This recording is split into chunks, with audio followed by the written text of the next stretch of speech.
Shankaracharya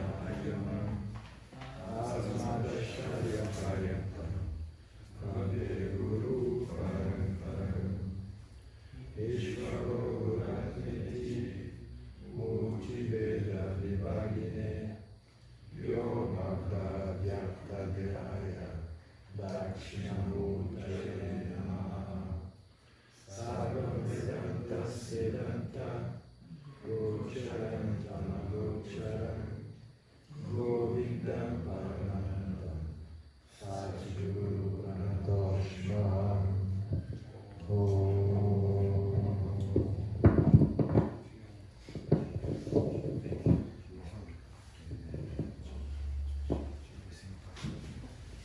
O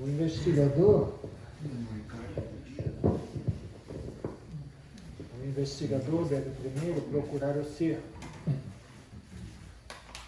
a causa, descartando todos os objetos como não ser. Nós vimos essa, né? Uhum. Em seguida, procurar pelo ser, né? Que existe como o substrato de todos os objetos. Os objetos não obstaculizam a minha existência, consciência que revela todos os objetos. Nós pertencemos a duas ordens de realidade, da realidade única, não dual. Essa é a declaração, é o apontamento vedantino mais maravilhoso, né? Uma vez que a causa é vista no efeito, uma vez que a gente vê a causa incausal, a gente vê no efeito, né, na manifestação do universo, uma vez que a gente veja o ser nos objetos, os objetos devem ser descartados. Uma vez que a causa é vista no efeito, o ser nos objetos, os objetos devem ser descartados. Você é o que resta. Visto que a indicação é quando você compreende que o universo é simplesmente um efeito de uma causa, né? E você é a causa, e essa causa é a única fonte de plenitude, os objetos podem ser descartados como fonte, né, de plenitude, porque a fonte de plenitude é a sua consciência e existência, né? Não significa que a gente deva eliminá-los, rejeitá-los, discriminá-los no sentido negativo, né, ou negá-los, ou recriminá-los, criticá-los. Então, né? Swami Abhebananda, né, deixou o corpo, né, chanting the name of the Lord, em total apreciação por Mitya, né, e dizendo, não, se o Lord quiser que eu volte, né, eu sou prontíssimo, né. Para que, Swami? O que você quer voltar? Vamos. Para curtir essa maravilha, né? O Lord manifesto em tudo, né? E cantar Thank you, thank you, thank you, Lord. O Lord se refere a Brahman? Nesse caso, o Lord manifesto Ishvara. Mas o Yanni, ele tem uns olhos de raio-x que ele vê os objetos físicos, materiais, como Jagata. Aí ele vê Ishvara, entendeu? Que já é muito sutil, mas é visto materialmente como a totalidade do manifesto. Ele não se engana com os nomes e formas, ele vê que tudo isso é somente o Lord, né? Mas aí alguns desses yanis, eles têm uma visão ainda mais sutil e profunda, que eles veem o substrato de Ishvara, Jiva e Jagata, né? Eles veem tudo é Brahman, tudo é a consciência, tudo é o ser.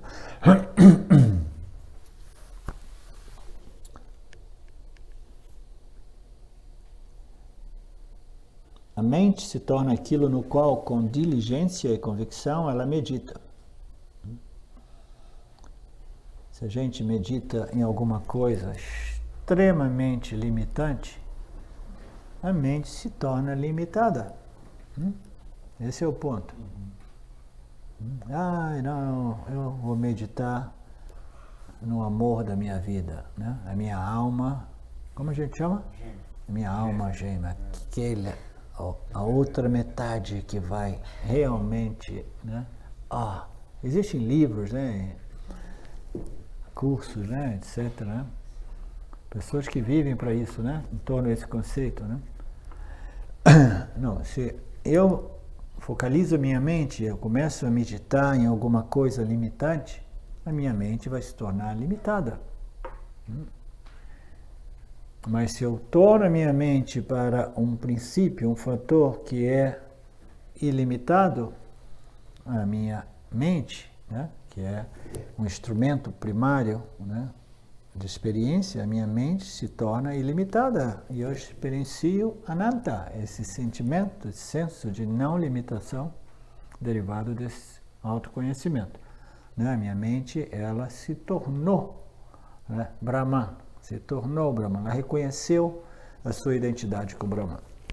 26. Uma pessoa sábia sempre entende que o visível e o invisível, incluindo ele mesmo, aquele que está vendo, né? Uma pessoa sábia, aquele que está observando, ela entende que o visível e o invisível são apenas a consciência.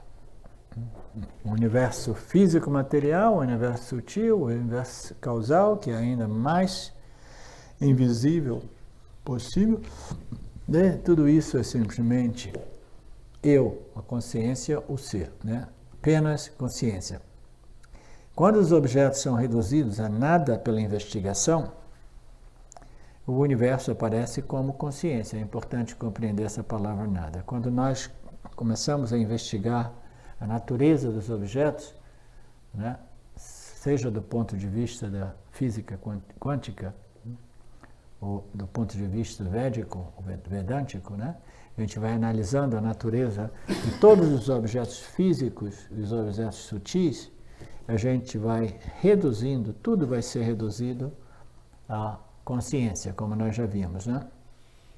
O universo, então, aparece como consciência. Esse entendimento preenche a mente com intermitável bem-aventurança.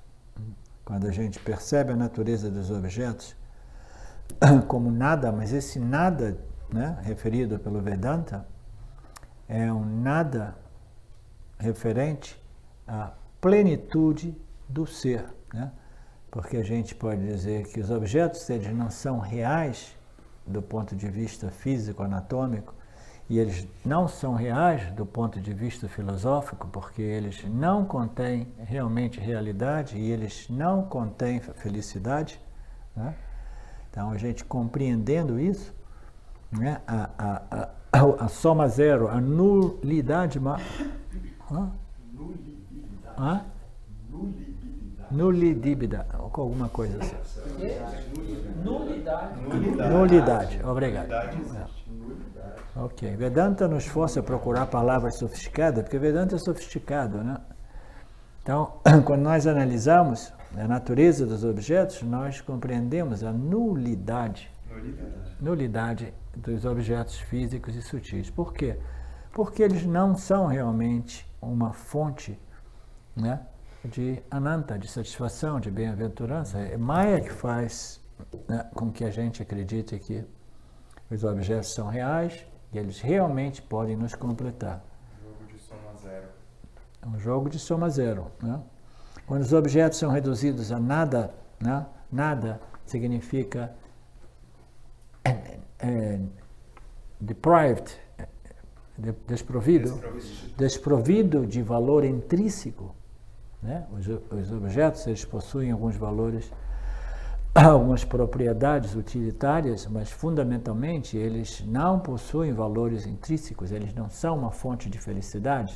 Caso contrário, o mesmo objeto teria o mesmo efeito em todas as pessoas, né? Mas ao invés, não. Quando nós compreendemos isso, o universo aparece como consciência. Esse entendimento preenche a mente do indivíduo com interminável bem-aventurança. Este processo de investigação é chamado Raja Yoga. Você vê que ele está dando crédito ao Raja Yoga, né? Esse processo de investigação é chamado Raja Yoga, né, dentro da visão de Shankara.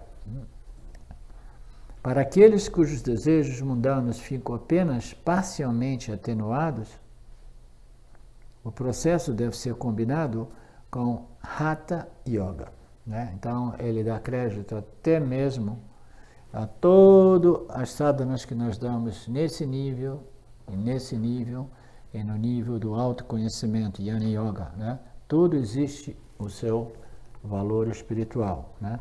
Tudo isso são sadhanas auxiliares, né? Que nos levam a um estágio intermediário de nosso desenvolvimento, né? São meios indiretos para autoconhecimento, né? Mas são uns grauzinhos, né? Do mesmo modo, quando eu cheguei a Osho Rajneesh, eu tinha que sacudir o corpo, isso e aquilo, né? Era a minha sadhana, era sacudir o corpo, né? Então a gente vai fazendo tudo isso até nós chegarmos ao Jnana Yoga do Vedanta, né? Shravana, Manana, Didhyasana, que é um meio direto de autoconhecimento.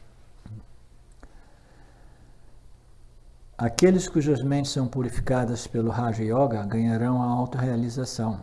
A pureza da mente rapidamente alcançada pela devoção ao professor e ao ser Brahman, consciência plena, as escrituras, né? O ser representado pelas escrituras, né? A pureza da mente é rapidamente alcançada através do exercício da autoinvestigação. Não existe purificador tal qual a autoinvestigação. Mas Shankara, de novo, dá crédito ao Raja Yoga. Mas o que ele fez?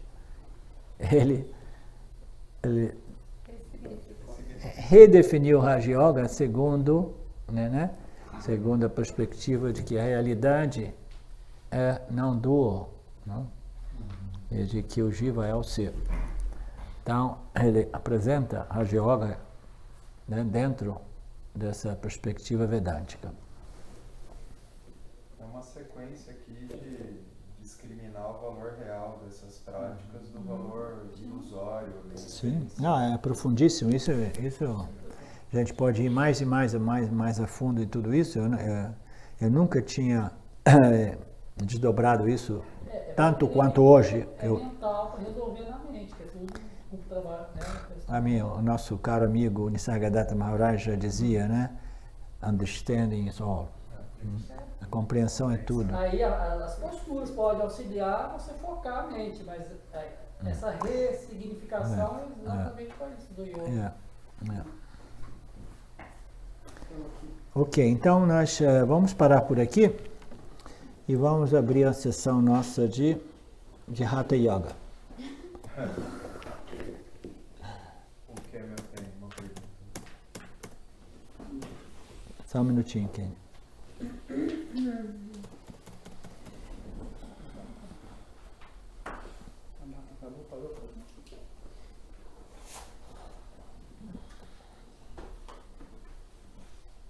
O próximo... Amanhã eu quero cobrir na parte da tarde alguns daqueles versos do final.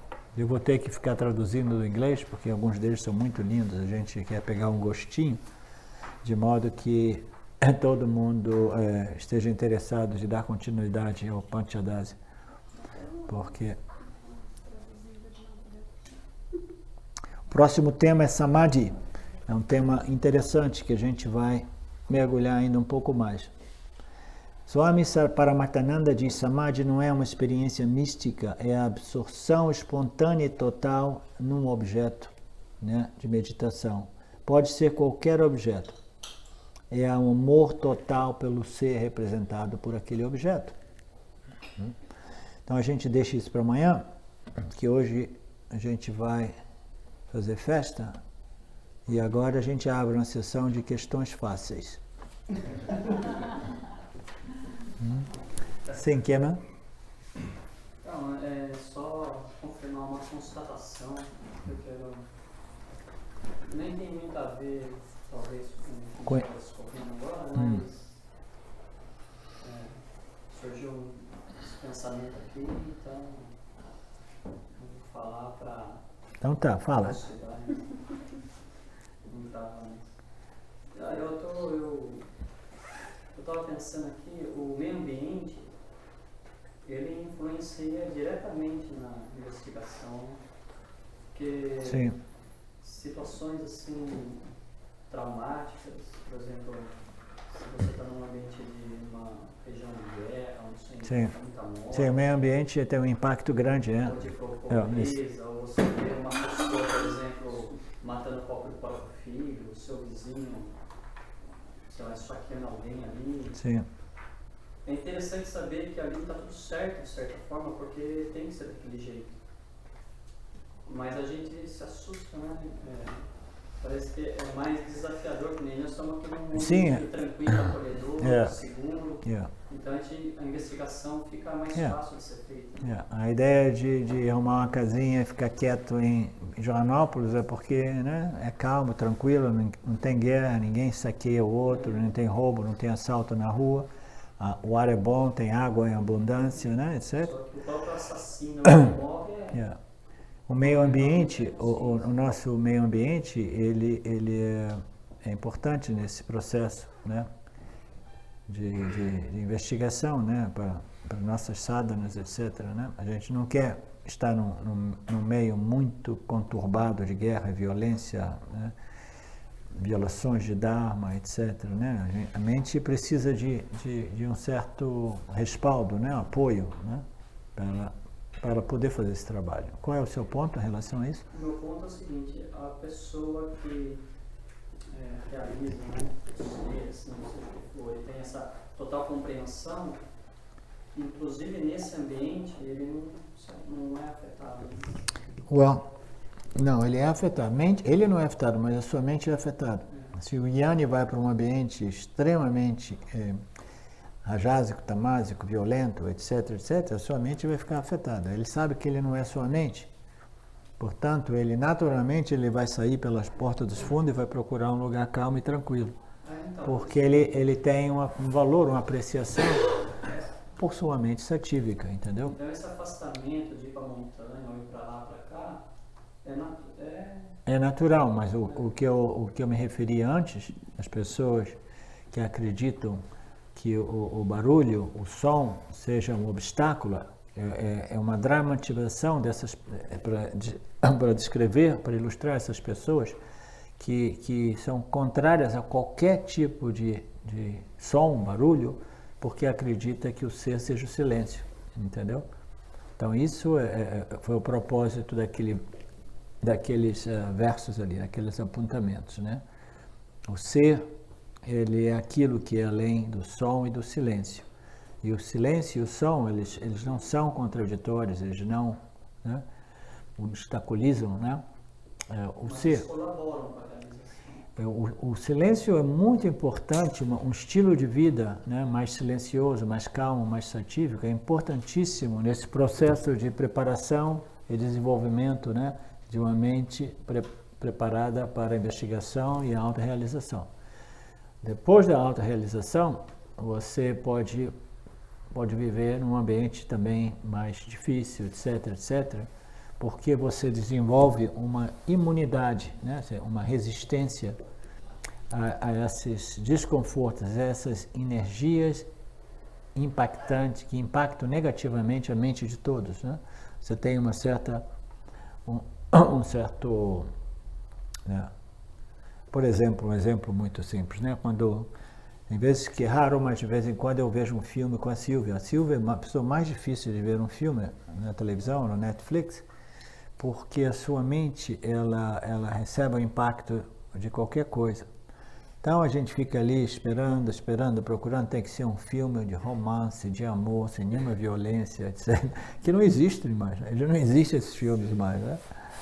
Então eu canso, depois eu vou para o meu computador e ela cansa. Mas de vez em quando a gente vê, porque se ela assiste um filme que tem um pouquinho de violência, aquilo penetra na sua mente e impacta a sua mente, entendeu?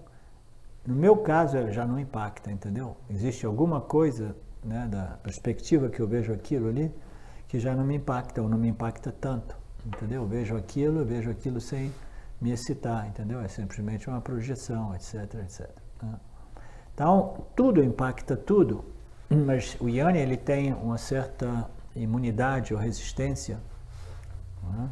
Defesa, um escudo, né? que protege ele desses impactos mais violentos, né? Mas ainda assim o Yanni prefere um meio ambiente onde ele possa apreciar e curtir uma mente mais satívica, né? Então, quando eu tenho essa fantasia de mudar para o Brasil, eu jamais imagino de mudar para São Paulo, Rio de Janeiro, onde existe estresse, principalmente Rio de Janeiro, você não pode sair na rua, pelo menos em Niterói, que eu conheço um pouco mais, né? Crime, roubo, assalto de toda parte, né? E eu penso de procurar um lugarzinho onde não exista pelo menos violência, né? Delinquência, violência, assalto, crime, o mínimo possível, né? Porque viver num ambiente assim, a sua mente é sempre um pouco, né? Impactada por isso, né? Sempre um pouco. A gente acostuma com tudo, né? A gente acostuma. Né? A gente acostuma a andar por aí assim, ó, né? No Rio de Janeiro, as pessoas têm, em Niterói pelo menos, eu não quero ofender os cariocas ali, porque eu sei que o Rio de Janeiro continua lindo, com todas as balas perdidas voando. Né? Mas em Niterói, meu pai mora ali em Caraí, depois que fica escuro, tem que ficar atento mesmo, tá? Porque os moleques têm roubo, assalto. Entendeu? Quando eu morar no lugar daquele, jamais.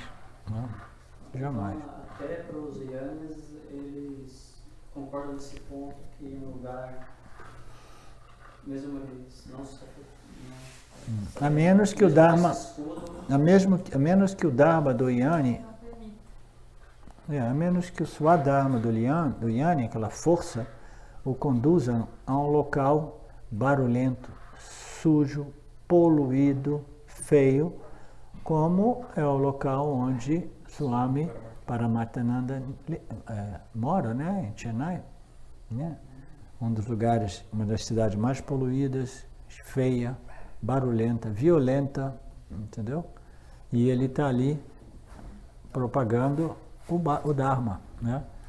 Quando eu comecei a vir no Brasil, né, para compartilhar alguns satsangs antes do Vedanta, aí tinha essa sangha começando a crescer e a ideia de eu me livrar daquele restaurante aumentar, né? Aí eu pensei, eu vou amarrar minhas cabritas de repente no Brasil, né? Porque ali tem uma sanguinha.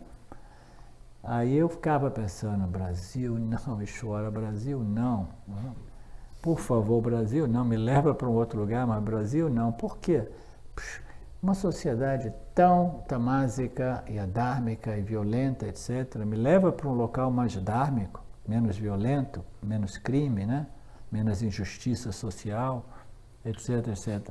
Aí uma amiga minha lá de Ubatuba, ela falou, não, ele vai te trazer para cá, porque é aqui que nós temos que promover o Dharma, né? Onde não existe quase o Dharma mais, né? Onde as pessoas, né, se habituaram a violar o Dharma. Então, nós temos que ser essas bandeiras do Dharma, né? Através das nossas ações, etc., né? Como exemplo, sendo gentil. E aqueles que querem, né, ouvir um pouco a nossa história, aí a gente pode jogar um pouco de sementinha de Vedanta, né? Estava falando para algumas pessoas uma passagem do Swami Shimayananda que eu vi, porque ele teve esse condicionamento do Tapovan, que eu acho que virou uma vassa na reversa para ele, né? Ah, você não pode sair daqui, que lá embaixo é o Sansara, né? Tinha que ficar no alto das montanhas, tá? E ele sentia que ele tinha que ir para o mundo para compartilhar o Vedanta, e virou toda aquela coisa do Shinmaya Mission. Enfim, resumindo, é um vídeo que ele está comentando um verso do Gita que fala desse aspecto do Karma Yoga para você praticar, para você estar associado com o ensinamento eu sou o ser e que você não vai se abalar com as circunstâncias no mundo. Aí ele fala daquele jeitão dele, be like a taxi driver em Calcutá, seja como um motorista de táxi dirigindo em Calcutá, né? Naquela bagunça. Isso é muito representativo, né? Porque um táxi, um motorista de rickshaw nessas cidades é uma coisa incrível. É incrível, eles têm que permanecer tão alerta, tão atento, tão presente, né? navegar naquele caos total. Buzinando o tempo inteiro. Buzinando. No outro dia, a última vez que eu estive ali, eu estava começando, foi a terceira vez que eu estive ali, em Tiro. Eu sempre dirigi lambretas, né? Aí eu estava lá com a minha lambreta e eu começava a ficar mais confiante. Aí eu comecei a dirigir, vendo as paisagens, no meio do trânsito lá de Tiro, né? Aí passou um senhor na minha frente, Fábio, e ele me deu uma bronca. Ele falou assim para mim, ó: olho na rua, no chão, aqui, se você não quiser morrer, olho no chão o tempo todo, é assim, ó. Sim, você não pode estar assim, ó, dá uma vacilada, bang, não? Tem que estar todo o tempo alerta mesmo, né? E a buzina, o meu problema é que eu não... meio de comunicação. Eu tinha um problema porque na Europa, nos Estados Unidos, é proibido buzinar, então eu tinha uma dificuldade de buzinar, e a pessoa comigo, né, quando tinha um indiano, buzina, buzina, buzina, buzina. Eles buzinam para tudo, né?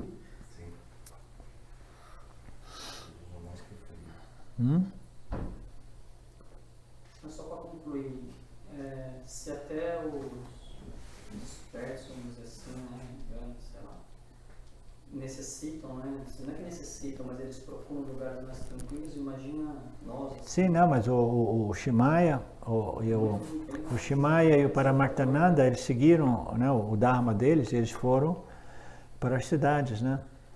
Eles saíram da paz, da tranquilidade, né, do ashram e dos Himalaias. Cada um segue o seu Dharma, o seu karma, entendeu? A questão são as motivações. Por que eu estou fugindo do mundo, né? Por que eu estou fugindo da cidade, etc. Por que eu quero ir para as montanhas, entendeu? Existe a possibilidade que a gente queira fugir do nosso karma, né? E o karma, ele precisa ser resolvido. Se a gente foge do karma, o karma vai correndo atrás da gente. Vai ficar lá, entendeu? Internamente o karma vai ficar presente com nós, né? Então é melhor resolver o karma, de modo que a gente tenha a liberdade, né, de estar aqui ou ali, né?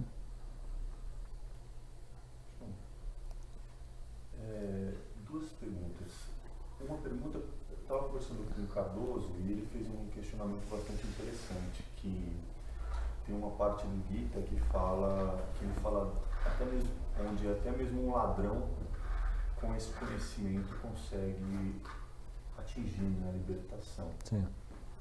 Então, a primeira pergunta seria essa: como que seria esse processo? Sim, né? sim. Vamos falar dessa primeiro? Tá, então, até mesmo um indivíduo, né, com uma vassana em violação ao Dharma, como aquela de roubar, né, ele tem o potencial, né, para o autoconhecimento. Porque aquela vassana é um papakarma, né, que ele está vivendo, esgotando, mas não significa que ele seja inteiramente povoado ou governado por papas. Todos nós temos papas e punis. Então existe uma papa karma aqui, um vício, um hábito, né, um mau hábito, que diz para ele, ó, quando você quiser alguma coisa, você vai e rouba, né? Mas existem outras vassanas, né, punya vassas, que de repente redirecionaram a vida do cara. O cara, por mérito kármico, encontra um Mahatma, um sage, um santo, um yani, ele ouve um satsang. Aí aquela vassana espiritual, que é o seu punya, entendeu? Ela sobrepõe essa outra vassana e a vida do indivíduo muda de direção. Então nós temos esse potencial sempre, né? A nossa inteligência, o nosso sistema, né? Porque é constituído de punya e papa, né? Então é sempre possível, né? O pecador é sempre, né, existe potencialmente como santo, né? Por isso que esse ditado é muito interessante. Nunca desmoralize ou acuse ou condene o pecador, mas sim o pecado.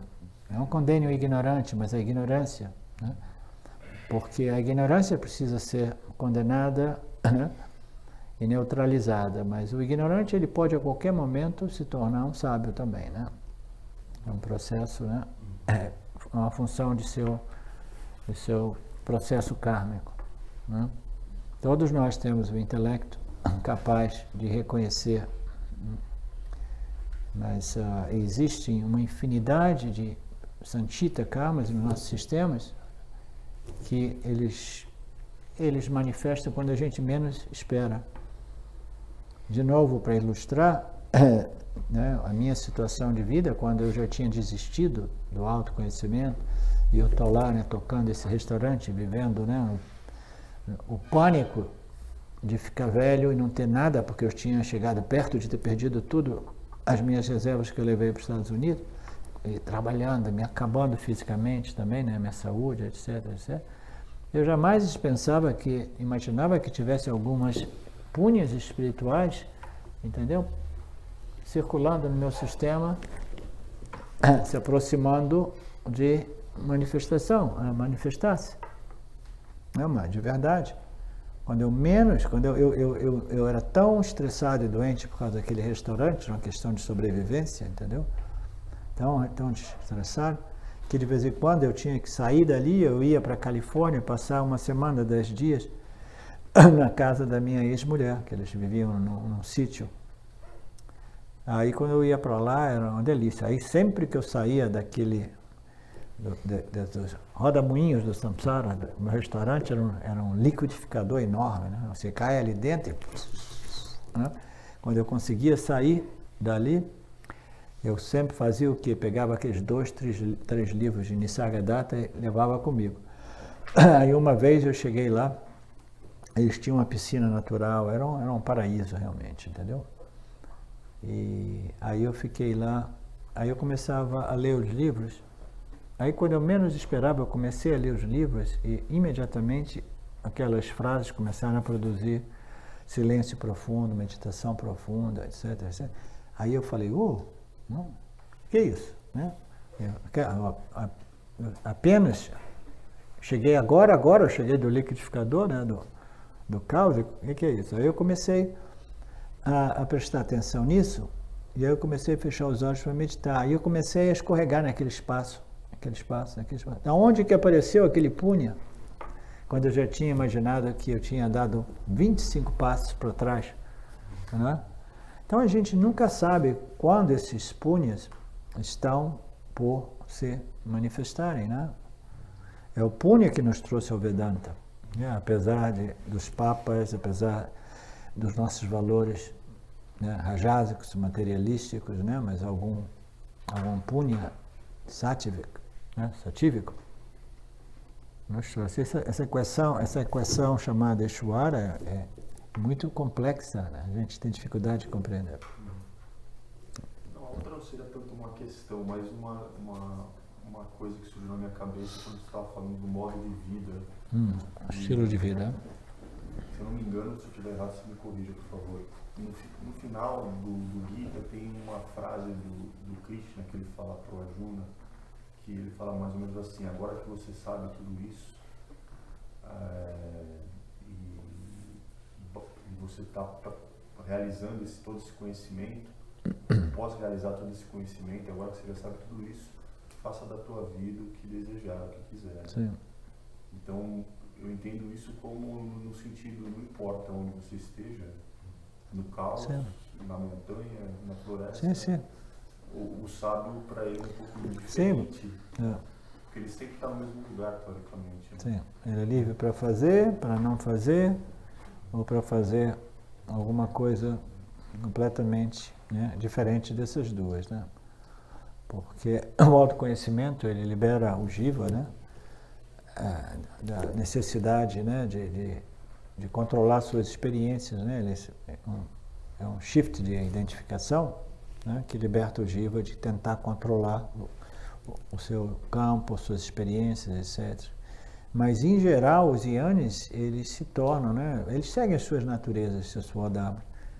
Mas, em geral, a gente pode dizer que eles se tornam um pouco mais preguiçosos, no sentido de que eles não têm mais ambições pelos objetos que o mundo tem a oferecer. A gente começa a perceber até mesmo no processo, né, nesse processo de autoconhecimento. A gente vai perdendo esse grande, né, desejo, essa motivação, né, pelo que o mundo nos oferece, né? Como possibilidade de nos completarmos, né? A gente vai ficando mais frio em relação a tudo isso, né? E a gente vai ficando mais quente em relação à autoinvestigação e ao autoconhecimento. Aí quando essa autoinvestigação ocorre, você permanece no mundo, mas o mundo já não tem aquela força de atração, né? Os objetos já não ficam ali seduzindo, venha, venha, venha, né? Ele já não tem essa força, né? É mais ou menos isso.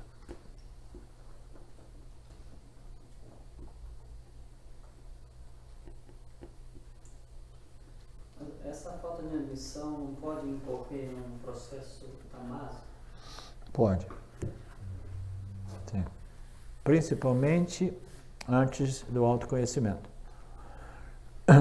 Principalmente antes do autoconhecimento. Se você não tiver um objetivo na vida, o Swami Shimayananda, ele batia nessa tecla, entendeu? Você não pode viver sem um objetivo, mesmo que ele seja puramente material, físico. Senão a gente cai nesse estado tamásico, depressivo, entendeu? Que é a coisa pior possível. Porque se eu tiver, pelo menos, né, do ponto de vista até mesmo puramente material, né, correndo atrás, né, de sucesso material, como um materialista, pelo menos eu estou, né, interagindo, aprendendo as minhas lições, desenvolvendo, né, a energia necessária para o sucesso, até que eu compreendo a limitação de todo o sucesso material. Aí a minha vida começa a ser redirecionada, né, para outros objetivos, outras buscas, pursuits, né? Como é que é pursuits em sânscrito? Acho que é assim.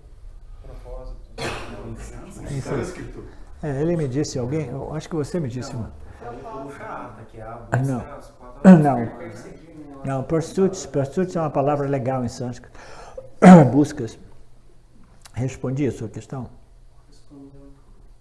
Agora, como é que você sabe se o que você pratica hoje é a sua dharma ou se você está fugindo do seu karma? Bom, o Swadharma é um tema um pouco sutil, que requer uma mente mais sutil, de modo a identificá-lo, entendeu? So, fundamentalmente, é a minha natureza, não a minha natureza primária, mas a minha natureza secundária como Jiva, né? O meu programa mais essencial como Jiva, né? Nós chegamos aqui, nós temos um programa. Qual é o meu programa? O meu programa é ser humano. Eu não me comporto como um gato ou um cachorro. Eu me comporto como um ser humano, né? Aí nós chegamos aqui com a nossa carga de vasanas, que é um outro programa sobreposto no programa de animal humano. Nós somos animais também, né? Animal humano. E depois um outro, porque eu sou um animal humano com livre-arbítrio, eu tenho um outro programa que são as minhas vastas impressões com as quais eu me identifiquei como fazedor de ações em minha encarnação passada. Então eu tenho duas naturezas, a natureza do ser humano e a natureza das minhas vasanas, né? Então a gente procura identificar essa natureza mais essencial minha, no meu caso, por exemplo. É difícil, um grande engano, né? Família, classe média, pobre, dificuldade de estudar. Aí na hora de estudar, eu estudei alguma coisa que me dava a possibilidade de arrumar um trabalho, independentemente de minhas aptidões, né? Não, tem que ser engenheiro ou médico. Médico, eu vi lá os pontos, eu falei, não vou passar nunca nessa faculdade de medicina. Muito difícil, né? Então eu vi um ali assim, vou procurar um desses aqui que eu tenho mais chance de passar. Aí depois de 2 anos fazendo engenharia, eu descobri que a minha aptidão era por ciências, você queria fazer psicologia. Psicologia, humanas. Ciências humanas. Eu vi que e hoje eu vejo, né? Até mesmo durante aquele processo eu percebi que meu Swadharma, a minha aptidão era aquela, né? Mas o que eu ia fazer? Né? Abandonar, começar do zero, sem recursos econômicos, entendeu? Eu falei, já que eu comecei com isso. Então eu fiquei miserável por algum tempo, tentando ser engenheiro. Aí, Ishwara, né, me coloriu de vermelho com mala de Osho Rajneesh e eu virei um hippie espiritual, que foi bem melhor do que ser engenheiro, né?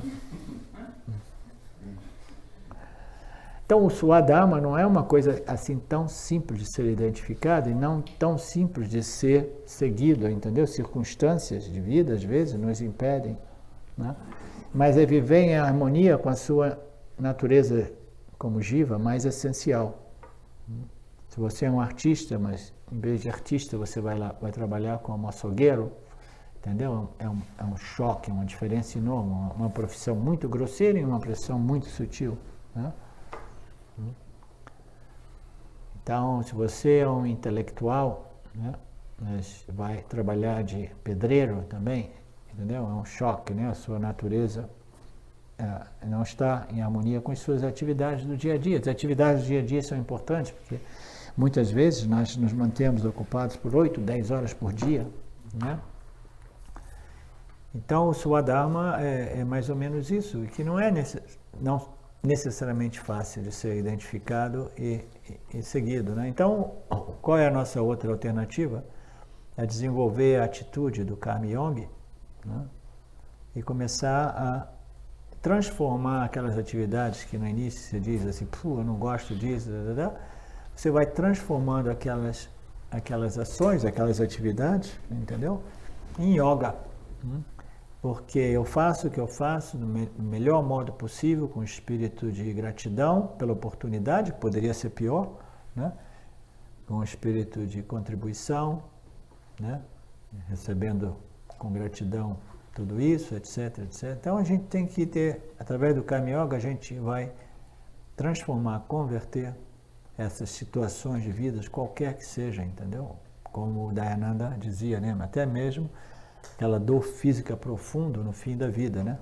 A maioria de nós iremos experimentar dores profundas, porque a velhice quase sempre traz muitas dores. Você experimenta dores, Pradipa? Sim?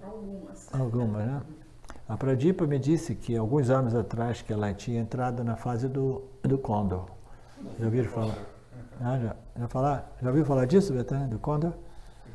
Eu já ouvia falar disso já quando eu era jovem, algumas pessoas, clientes do meu restaurante diziam, nossa, cara, eu não compreendo, eu vou dormir, quando eu acordo de manhã eu não fiz nada, repousar, é dor aqui, é dor aqui, é dor ali. Aí depois eu aprendi com a Pradipa, que é a fase do Condor. E essa questão da fuga do karma, que você comentou? Fuga do karma, fuga do seu dharma, não é uma boa ideia por nada, né? Não, mas quando é que você percebe que está fugindo de algum karma? Você percebe quando você tem papéis e responsabilidades na vida que você não quer confrontar e assumir, né? Quando você tem alguns papéis e responsabilidades que você diz, não quero, não gosto, entendeu? Eu quero, como eu fiz, né? Eu não era preparado para ser pai, eu era imaturo, eu era uma criança, uma outra criança, eu queria me divertir, etc. E eu queria fugir daquela responsabilidade, né? Então, eu encontrei o Asha, né? As comunidades do Osho Rajneesh, que belo, as crianças não são mais minhas, responsabilidade da comuna, né? As crianças se tornaram todas responsabilidade da comunidade, foi um paraíso, né? Então a gente tem que ver esses movimentos, né? De deixar a nossa circunstância, situação de vida para buscar um refúgio, né? Na montanha, no mato, isso aqui. A gente tem que investigar isso muito honestamente, integralmente, para perceber quais são as motivações por trás. Eu compreendo um pouco a sua situação, eu sei que é um karma difícil, né? Mas a minha impressão é que é melhor você ficar por aqui, entendeu? Mantendo a proximidade dos seus filhos, apesar da dificuldade. Se você sente que você tem a estrutura psicológica de deixar tudo para trás, mas existe uma grande possibilidade que isso irá te atormentar mentalmente e emocionalmente se você deixar tudo para trás, entendeu? Eu vou morar no Paraguai com minha namorada nova. Talvez seja a solução, mas talvez não. Porque não é um karma resolvido, né?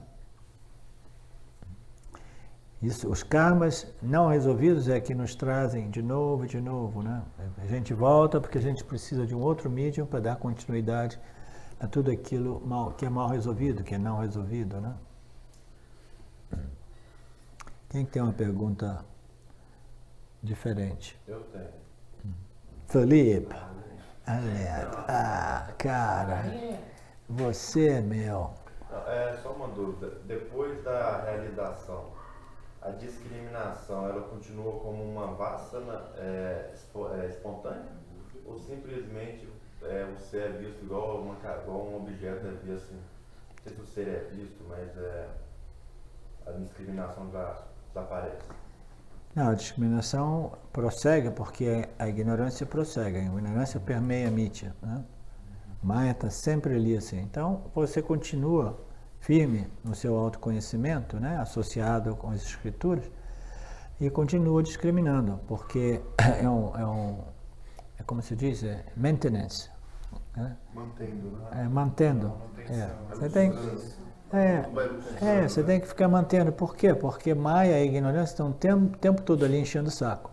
Né? Todo mundo. Então você fica mantendo. A única diferença é que essa discriminação ela se torna uma vassana espontânea que trabalha para você e a sua sadhana é quase que faultless, sem esforço, entendeu? Porque no início a discriminação é deliberada e requer um esforço mental. Muito grande, no início o esforço. Depois é espontâneo. É quando você tem um veículo que você quer tirar da lama, né, mover ele, né, o início requer um esforço grande para criar um momento, né? Aí depois é mais fácil continuar, né, empurrando, né? Sim, querido. A gente vê a literatura, né, falando que o problema pode ler a biografia de alguns yanis, né, de alguns yogis, Sim. que eu considero realizado e tal. Aí a minha dúvida é a seguinte: o yani, o auto-realizado, liberado, né, tipo o Dhananda, tipo outros que a gente conhece grandes, né, eles podem abandonar o corpo conscientemente ou eles podem acontecer deles ficarem senis, tipo, o cara tá velhinho, ele é realizado, mas ele vai ficando senil, aí ele perde, ele não sabe onde ele está. Então essa senilidade que acontece com os ignorantes. Sim. Como é que é esse? Não, essa é uma questão não vedântica. Essa é uma questão irrelevante do ponto de vista do autoconhecimento, entendeu? Esotérica, mística, e que nós não abordamos esse tipo de questão, entendeu? Isso é um grupo de Vedanta. Professor, existe uma ideia que é criada por essa história de Maha Samadhi, que o cara vai lá intencionalmente e fala, vou morrer tal data, né? Mas eu já ouvi alguns me explicar que não é bem isso. É, na verdade, uma aceitação plena, assim, do fato do falecimento do corpo. Então, você está aberto. Então, você está ali sob o controle da situação, no sentido de que você está vigilante no seu processo de falecimento, das limitações da mente e do corpo. Você sabe que isso vai encerrar em algum momento. O yani é aquele inteiramente identificado como consciência, entendeu? Ele não tem nenhum consônio, preocupação de quando morre, porque morre, de querer morrer, não querer morrer. Ele sabe que tudo isso pertence a Ishvara. Né? E, naturalmente, existem alguns yanis que gostam de fazer brincadeira, aí eles fingem que morrem, aí depois eles não morrem. Aí eles dizem, não, eu quero morrer de cabeça para baixo. Né? Aí quando pensa que eles morreram, ele dá um pulo, ele está vivo ainda. Isso é só para brincar com as pessoas. Ele não tem nenhum consônio, né, preocupação com a morte. Por quê? Porque ele transcendeu a morte, porque ele se identificou firmemente com a sua real natureza, a sua real identidade, né, consciência. Né? Esses aspectos místicos, esotéricos, eles não são parte da nossa sampradaya, entendeu? Nós evitamos isso.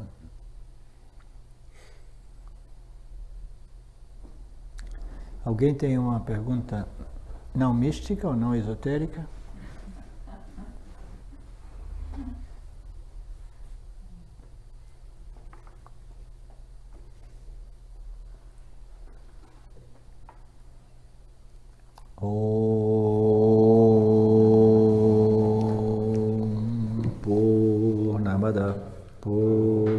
Purnamidam Purnamudachyate Purnasya Purnamadaya Purnamevavashishyate.